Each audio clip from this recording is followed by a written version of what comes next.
Good morning, Room 6. Today we're going to read a book called Down the Road. This book feels like it's going to be tricky for me to read to you because it has these really beautiful pictures and it has a lot of writing, and I'm not sure how much of it I can show you in the camera. So I'm going to do my best and show you as much as I can, and hopefully it won't be too frustrating that you can't see everything in there. So this book is by Alice Schertle, and it's illustrated by E.B. Lewis. Take a look at that picture. I'm going to show you some of the other pictures in the book. There's one. Oh, here's another one. It's a beautiful one. Do those pictures look familiar to you? Do you feel like we've seen something that looks like that before? The illustrator of this book is the same person who illustrated the book we read called Each Kindness. Do you remember that book? It's a different author, but it's the same illustrator. His pictures look really realistic, so they're fun to see. So in this book, a girl named Hetty goes on a trip. Remember, we're reading books about trips and going to new places this week. But she takes a trip to the store. Not very far, right? But it's the first time that her parents let her go to the store all by herself. Now, most of you have probably not gone to the store all by yourself, so she must be a little bit older than you. But she also lives somewhere really different from where we live. She lives in the country, and we live in the city. You can see the difference. And the store that she needs to go to is pretty far away. She needs to walk to get there. So we're going to read and find out what happens. While we're reading, I want you to practice thinking about ways that you can make a connection to what's happening to Hetty. Maybe something similar to that happened to you before. Maybe you had a feeling like that before. So we're going to stop and think about some of the ways that you can make a personal connection to what Hetty is feeling. Can you see the picture of Hetty's house? There, that's pretty good. Hetty lived in a little gray house with a big stone chimney and a screen door that squeaked in a friendly way for comings and goings. In back of the house was a tin roof shed where Papa mended other people's trucks and tractors and cars that weren't running anymore.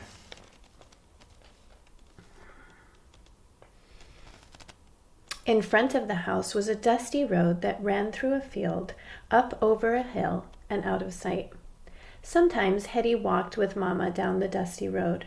Sometimes she talked with Papa. But Hetty had never, ever been allowed down the dusty road all by herself.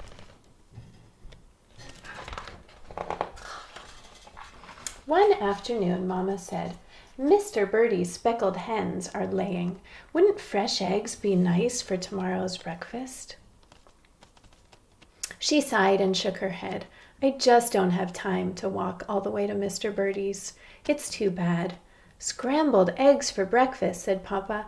"If only I had the time, I'd go myself."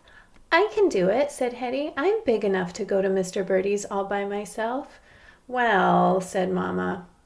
"Look at this big girl," said Papa. "Hetty can do it, Mama. Absolutely," he told her.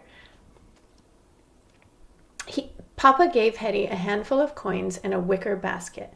1 dozen eggs, he told her. 12 big beauties, no cracks.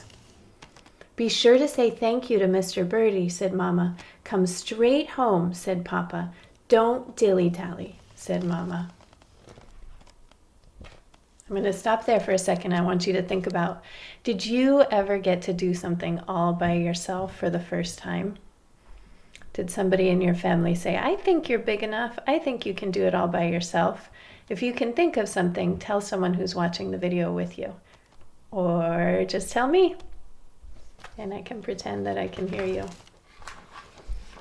Squeak, bang went the screen door, and Hetty was on her way. She marched straight down the dusty road, swinging the basket and jingling the coins in her pocket. "This is what it's like to be grown up," she thought.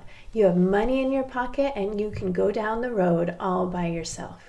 She listened to her shoes going thump, thump, thump, thump, and she made up some walking words to say as she went along.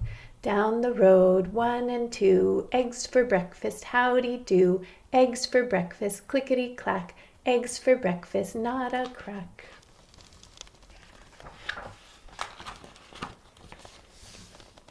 I love that picture.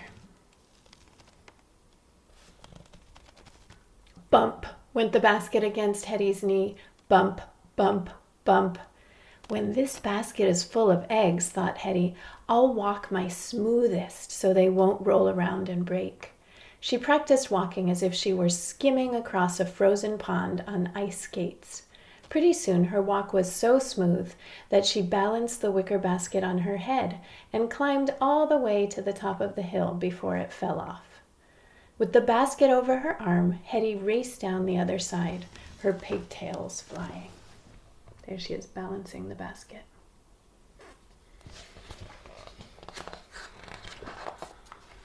She felt inside her pocket to make sure the coins were still there. Then she continued down the road, through a meadow, across a stream. A stream is like a little river. Past a house or two, down a street, around a corner, up some steps.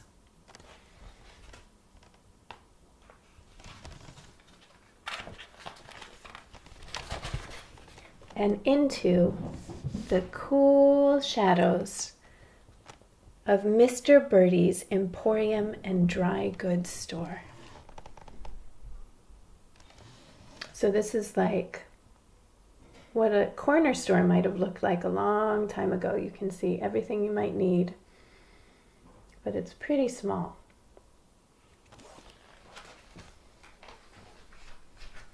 Well now, said Mr. Birdie, here's Hetty, all by herself.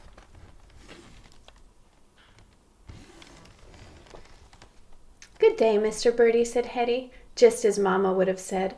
I'd like a dozen eggs, please. She slapped the coins down on the counter, just as Papa would have done.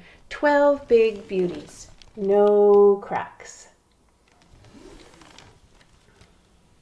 While Mr. Birdie put 12 big brown eggs into the wicker basket, Hetty walked slowly down a cluttered aisle, looking closely at cans and cartons and bolts of fabric, just as if she might decide to buy something else. Before she left, she remembered to say, "Thank you, Mr. Birdie." In this picture, Hetty is thinking about what it might feel like to be a grown-up. Do you ever imagine what it might feel like to be a grown-up? What would you get to do that you don't get to do now? Maybe drink some coffee. Maybe drive a car. Tell somebody who's with you, what would you like to do when you're a grown-up? What do you like to imagine that you could do?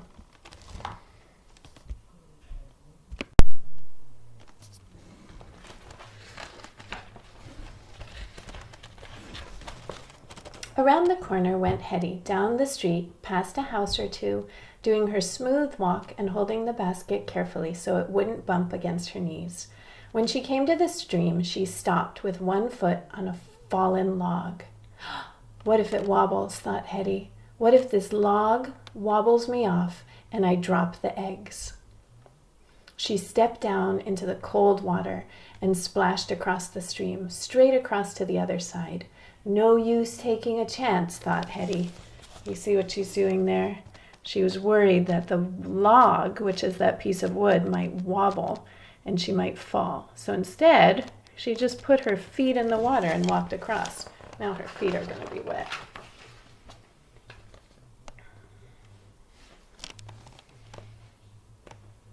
Squish, squish, squish, went Hetty's wet shoes on the dusty road. Squish, squish, squish, squish. And Hetty said her walking words. Down the road, 1 and 2, eggs for breakfast, howdy do.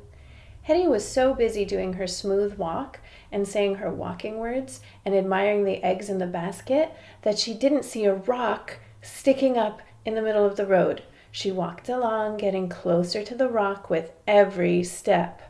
Eggs for breakfast, clickety-clack. Eggs for breakfast, nada. Ouch! Oh no, what do you think is going to happen? Hetty's toe hit the rock, and she stumbled forward. She had to hop and jump to keep from falling. Inside the basket, the eggs rattled together with little clinkety sounds, but she didn't fall "Oh, no," said Hetty. She knelt down on the road and took the eggs out of the basket. Scarcely breathing, she examined every one. "Whew, not a crack," she said with a sigh. She wiped each egg off on her shirt and put them all back inside. Boy, that was close. Did you think she was going to break the eggs? Did you? Then she was on her way again, this time keeping a sharp eye out for obstacles on the road. An obstacle is something she might trip over or run into. It seemed like a very long road. The sun was hot, and by the time she reached the meadow, Hetty was tired. But there in the middle of the meadow was a big wild apple tree full of bright red apples. Sweet, juicy, crackly, crisp apples.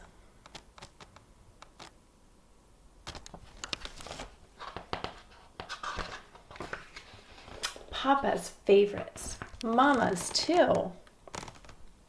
Hetty herself was very fond of apples. Just 3, thought Hetty, and then I'll go straight home. She made her way through the weeds, snagging foxtails in her socks and holding the egg basket carefully in front of her. You can see she's got a thinking face there. I'm just going to pick 3 apples. What do you think is going to happen? Hetty picked an apple for Mama. She picked an apple for herself. Now for a big, red, Papa-sized apple. She reached up, and the wicker basket tipped just a little bit. She reached higher, and the basket tipped a little more, and a little more.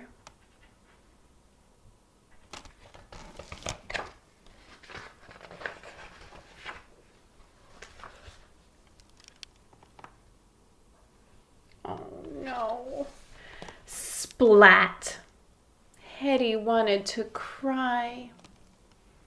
She wanted to hide. She wanted to climb into the apple tree and never, ever come down. She didn't want to go home and tell Papa and Mama that there wouldn't be any eggs for breakfast.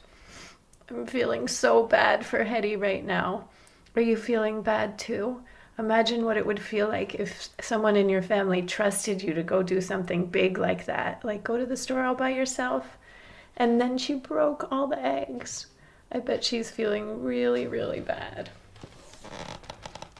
Up she climbed, right up into the old apple tree, as high as she could go. And there she sat, just thinking and feeling sad and not wanting to go home.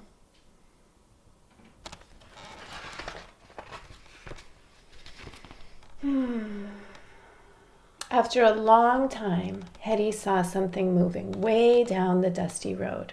It was Papa. Hetty made herself as small as she could.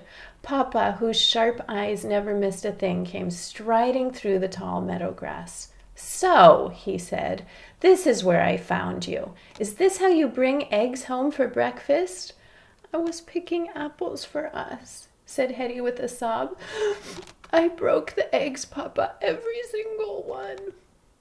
Papa nudged the basket with the toe of his boot. "I see," he said, "and you climbed up into the tree to think it over." Suddenly his face wrinkled into a smile. There's no finer place than an apple tree to think things over, and Papa climbed up beside her. Are you surprised that he climbed up there with her? I thought he was going to be mad.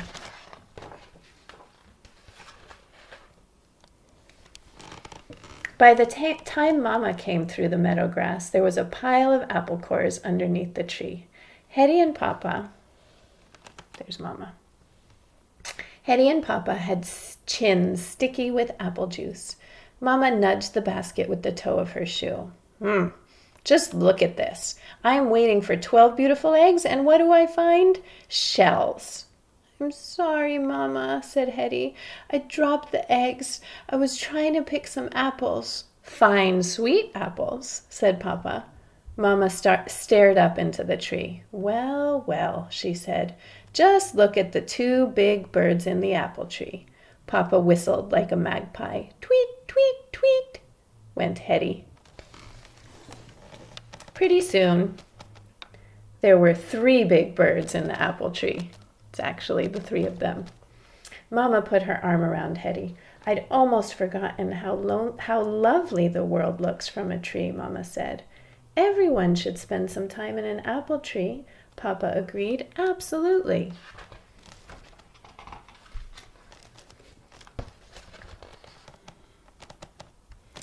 When they walked back home along the dusty road, they had not one egg among them. But Mama's skirt and Papa's pockets and Hetty's basket were full of sweet red apples. And the next morning, there was apple pie for breakfast. The end. When I first read this story, I almost thought I didn't want to read it to you because I felt so bad for Hetty when she dropped all those eggs. But then, when her mom and dad showed up, it turns out they figured out how to take a bad situation and turn it into something really good. I thought they were going to be so mad, but they weren't. I hope you liked this book. I hope you like the illustrations. When I see you again in the classroom, I'll have this book so you can look at the illustrations more carefully and see how beautiful they are. So today I'm going to share some resources for you about math. So if you look down in the description of this video, remember the video is up here when you watch it on YouTube, and then you just look down a little bit and you'll see some writing, and inside the writing you'll see some links. A link means it's something you can click on. I'm going to give you 2 links for some math things that I think you'd like to practice. You don't have to do either of these, but both of these are really fun. So the first one is for Starfall. We've seen Starfall before. We've used it to practice our reading, but it also has a part you can use to practice math. So if you click on the button on Starfall that says, I think it says first grade math, you're going to see it on the left side of the screen. It'll take you to some different math games that you can play. Some of them you're not going to be able to play because you have to pay to get a subscription, but there's lots of them that you can still play for free. And I'd also like you to try clicking on the second grade math, because some of those I think you're ready for. We're almost ready for second grade. So check some of those out. I think they'll be fun for you to play. Now, if you and your family are interested in doing a little bit more math, I found a really cool site this morning, which is called ST Math. If you want to try that one out, you're going to need somebody from your family, a grown-up, to help you set up an account. But once you set up the account, it's free to play, and you can play all by yourself anytime that you want to log on. So that one, if you have a little extra time with a grown-up to help you today, I think you'll really enjoy that one. If any of you decide to do it, tell me what you think about it, because it might be fun for us to have in our classroom when we come back. Okay, everyone, I'll see you tomorrow. Bye.